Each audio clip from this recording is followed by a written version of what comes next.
rencontre avec le Christ en 2000. Quand est-ce qu'il y a eu le Covid? 2020. Donc, disons 2020. Regardez le temps. Ce temps-là, 2016 jusqu'en 2020, qu'est-ce que j'ai pas vécu? Et tu dois remonter depuis que j'ai l'âge de la connaissance, c'est-à-dire de la conscience. De là jusqu'en 2020. Je suis angolaise, congolaise. Je suis mariée à un homme merveilleux qui n'est pas là aujourd'hui parce qu'il avait des obligations, mais généralement nous sommes des siamois, on est tout le temps ensemble. Amen. Amen. Mais je ne suis pas venue seule, je suis venue avec ma grande, la première de notre union, Rosa, qui est ici. Et j'aime commencer mon introduction toujours par le fait que je suis mariée parce que j'ai vécu un temps de mariage compliqué. J'ai vécu une vie de chrétienne compliquée. Il a fallu que la grâce de Dieu nous vienne au secours. Il a fallu que le Christ laisse son siège là-haut, qu'il vienne me secourir. Mais j'aimerais, avant de commencer, continuer en tout cas, de bénir cette femme que j'appelle ma maman, la prophétesse Jérémie. Elle se dit prophète. Moi, j'aime l'appeler prophétesse Jérémie parce que c'est ma mère. J'ai un grand respect pour cette femme que j'ai rencontrée sur les réseaux depuis 2020. Pareil, quand elle donne mon témoignage, elle dit, mais j'ai vu une femme comme ça avec les cheveux. Moi, j'ai les cheveux courts, cheveux longs, cheveux courts mais blonds. Moi, je suis teintée.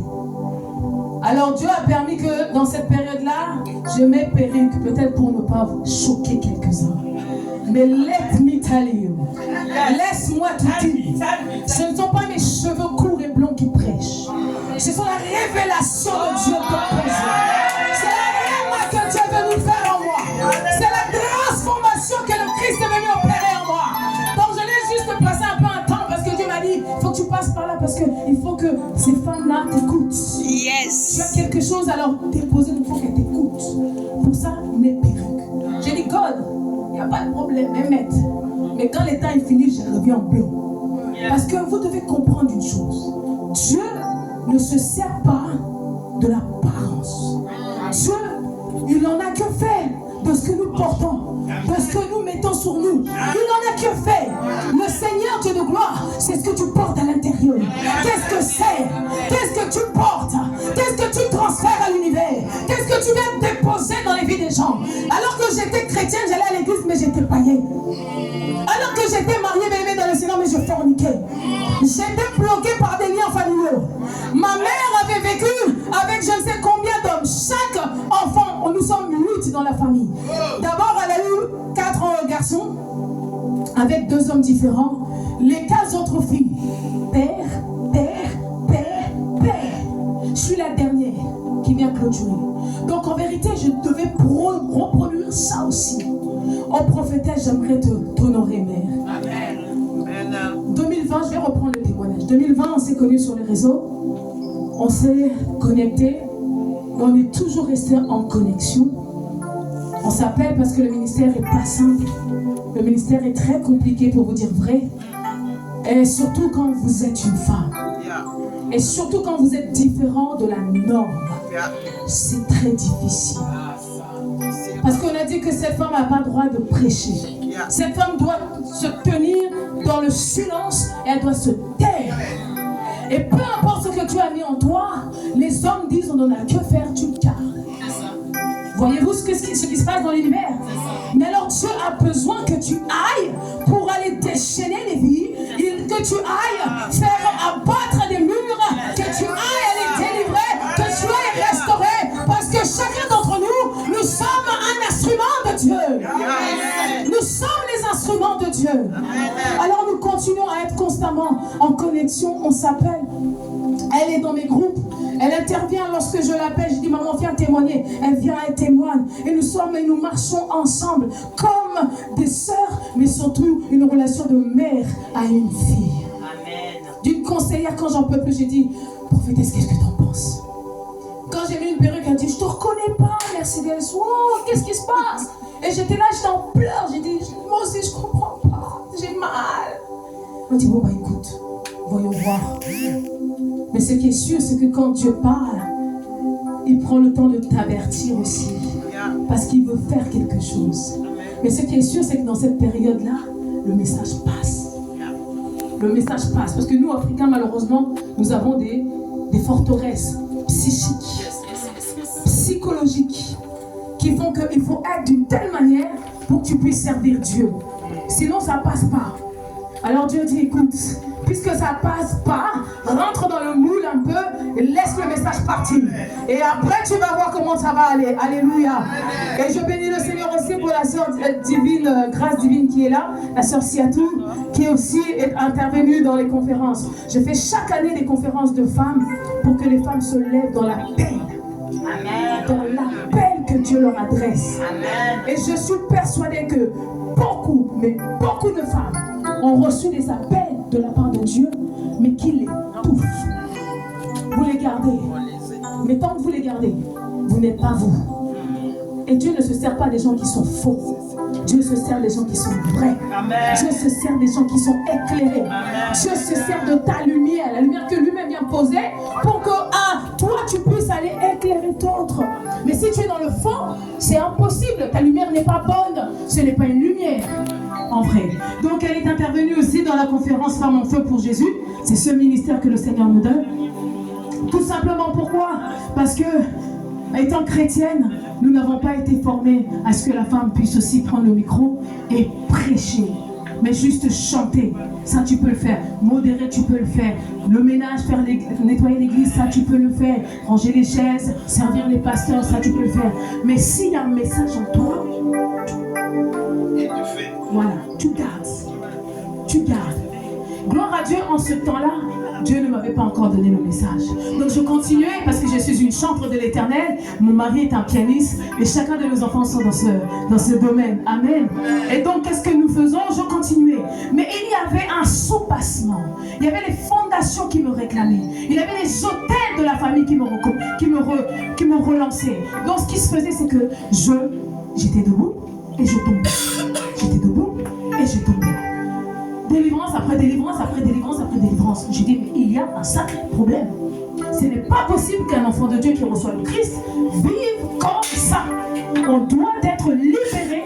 Et Christ, une fois, il est allé à la croix. Donc nous devons être aussi libérés une fois. Et il n'y a pas de délivrance après chassement des démons, chassement des démons, chassement des démons. Non. Alors si je connais mon identité, je me lève en autorité, je dis, Satan, recule-toi. Alléluia. Mais Satan, c'est quelque chose, c'est qu'il reviendra toujours parce que lui est têtu. Mais ta délivrance, elle est faite une fois. Et elle est faite. Une fois que Satan, tu vois encore qu'il revient, c'est ton autorité maintenant que tu dois faire. C'est cette autorité que tu dois maintenant mettre en place. Alléluia. Ce n'est pas que, oh non, pasteur, délivre-moi encore. Pasteur, délivre-moi encore. Pasteur, délivre-moi encore. Tous les jours. Pasteur ne dort pas. Mais le Seigneur, je n'avais pas compris que le diable ne voulait pas que je serve Dieu. Je n'avais pas compris que l'Apocalypse 12 était en train de bouillir en moi. La Bible dit qu'il y avait une vision d'une femme qui était enceinte et devait enfanter un enfant. Mais il y avait le dragon qui s'était positionné devant cette femme. Et puis il attendait qu'elle enfante. Et quand elle enfantait, c'était quoi? C'était un garçon qui est sorti. Amen. Mais la Bible déclare que c'est un garçon qui est sorti avec un sceptre de fer pour gouverner l'univers. Satan a combattu cette grossesse et a combattu cet enfant. Le but, c'est que cet enfant ne voit pas le jour. Et si même il voyait le jour, il devait être handicapé. Il ne pouvait pas agir parce qu'il savait que ce sceptre de fer allait agir contre Satan. Vois-tu pourquoi est-ce que ton mariage est combattu? Vois-tu pourquoi est-ce que tes grossesses sont combattues? Vois-tu pourquoi est-ce que tu vas être aussi combattu sur la terre? Et tes enfants, la bataille ne s'arrête pas sur toi, elle va jusqu'à la descendance. C'est pour cela que tant que tu ne connais pas ton identité, tu es en train de réclamer délivrance après délivrance. Alors quand le Seigneur me faisait comprendre, Mère Céleste, si tu ne te lèves pas, ces réclamations, c'est tomber, se relever, c'est tomber, se relever, vont se reproduire sur tes enfants. Et il a touché la corde sensible. J'ai dit non, Seigneur, pas sur mes enfants. Non, Jésus, je me lève. Et 2020, lorsque toutes ces choses se passent, ça se passe entre le Seigneur et moi dans ma chambre. Parce que vous croyez que parfois Jésus-Christ est entre les quatre murs. Non, Jésus-Christ est dans ton cœur. Jésus-Christ est au fin fond de ton cœur. Alors le Seigneur me travaille. Il me parle. Il me parle. Il dit, regarde ton mariage. Regarde tes enfants. Regarde ton mari. Dans cette période-là, j'ai demandé le divorce à mon mari. J'ai pris un autre appartement. J'ai voulu faire la procédure du divorce, mais Dieu n'a jamais permis. Parce que toutes les avocates aiment fouiller. J'ai dit, mais oh, je vais vous payer, il y a quoi? Elle dit, non, madame, attendez, j'ai pas encore de date. Et puis elle disparaissait. J'ai dit, pardon. Mais le mari que Dieu m'avait donné, que je n'avais pas pris conscience de qui il était, aux yeux de l'Éternel, dans le secret, il battait les temps de prière pour moi. Il priait pour moi. Il jeûnait pour moi. Il appelait la grâce de Dieu pour moi. Et je pouvais ressentir la prière dans mon âme pendant qu'il priait. Amen. Et puisque Satan était rentré dans le corps, je le rappelais le lendemain. J'ai dit, arrête de prier pour moi. C'est fini, tu comprends pas? On ne va plus revenir ensemble. C'est fini. Mais lui n'a pas lâché. Il continue. Il continue de prier. Jusqu'à 2020 arrive, où le Seigneur me sort de l'enfer. Et quand le Seigneur me sort de l'enfer, il me révèle maintenant l'Apocalypse 12. Et je sais que j'ai un combat à mener. Je sais que j'ai une bataille spirituelle à mener. Et je sais que c'est parce qu'il a peur de moi. Et il a peur de tout ce qui peut sortir de moi. Il a peur de tout ce que je peux faire. Parce que tout ce que je peux mettre en place vont détruire Satan. La Bible te ramène dans Genèse 3 et il te dit, je mets inimitié entre le serpent et toi et entre sa descendance et sa descendance. Il dit, elle t'écrasera la tête, Satan, même si tu l'as mordi un peu, mais elle t'écrasera la tête. J'aimerais dire à une femme aujourd'hui, tu peux marcher bancal à cause de la situation de la vie. Tu peux marcher bancal parce que ton mari t'a abandonné, parce que les enfants sont comme ci, sont comme ça, parce que la situation est comme ci ou comme ça. Tu peux marcher en étant honteuse, en étant déshonorée, en étant rejetée. Mais ce n'est que sur une jambe que tu marches. Tu en as encore une autre. Même si tu es bancal, continue de marcher. Continue de marcher. Continue de marcher. Continue de marcher. Même si tu tombes un peu, même si tu tombes, rampe. Parce que tu l'as déjà écrasé. Mais le but c'est d'écraser déjà Satan. C'est là la bataille. C'est là le challenge. Il faut le combattre. Il faut le terrasser. Tu marcheras peut-être un peu bizarrement, mais c'est pas grave. Les gens te regarderont bizarrement, mais c'est pas grave. Les gens te montreront du doigt, c'est pas grave. Je suis une orpheline de père et de mère. Je suis arrivée en France. Un an après, ma mère est décédée. Elle était malade. Elle est décédée, mais je n'avais jamais connu mon père. J'ai connu mon père en 2015. Je vais le voir en Angola. Quand je reviens, 2016, il meurt. J'ai dit, il y a un problème. Seigneur, c'est quoi cette affaire? Donc j'ai grandi seule. Moi, j'étais de celle où on disait, ne la laissez pas avec vos enfants parce qu'elle va les dévergonder. Moi. Mais c'est moi qui suis mariée jusqu'à. Toutes les autres, elles sont divorcées. Toutes les autres ont eu des enfants avec des pères et des pères. Mais moi, j'ai eu mes enfants avec mon mari. Et je résiste dans mon mariage de par Dieu. Alléluia. On peut tout dire de moi. On peut tout dire de toi. Bien aimé, l'important, c'est ce que Dieu dit de toi. C'est ce que l'Éternel est en train de dire sur toi. Qu'est-ce que Dieu dit sur toi? Si tu ne connais pas ton identité, ça va être difficile pour toi. Si tu ne connais pas qui tu es, tu ne pourras pas rentrer dans ta destinée. Dès lors, bien aimé, le Seigneur m'a préparé pendant 3 ans. 3 ans, la 3e année, c'est aujourd'hui. Et le Seigneur est en train de me dire, prépare-toi, l'élévation arrive. Prépare-toi parce que je vais confirmer ton ministère. Alors il dit, rentre dans un autre temps. Rentre dans l'intensité. J'avais un job et le Seigneur a permis que je quitte. Il a enlevé le travail et il m'a dit, ce que où je t'emmène, tu ne pourras pas supporter avec la pression du travail. Il te faut 2 pieds dans le ministère. Il te fait la tête dans le ministère. Il te faut prier toutes les nuits. Il te faut préparer les messages toutes les nuits. Tu ne pourras pas aller au travail le lendemain. Et alors il y a un autre travail qui me rappelle encore pour commencer lundi. J'ai dit, Seigneur, quelle bataille. Donc qu'est-ce que tu vas choisir? Le Seigneur ou bien l'argent? Le Seigneur ou l'argent? C'est de ça qu'il s'agit. Alléluia. Mais Dieu dit, mais si tu as confiance en lui, celui qui met sa confiance en l'Éternel ne se doit jamais être délaissée.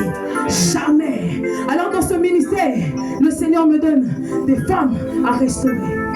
Ces femmes qui ont des mariages qui ont été bizarroïdes parce que j'ai vécu ça.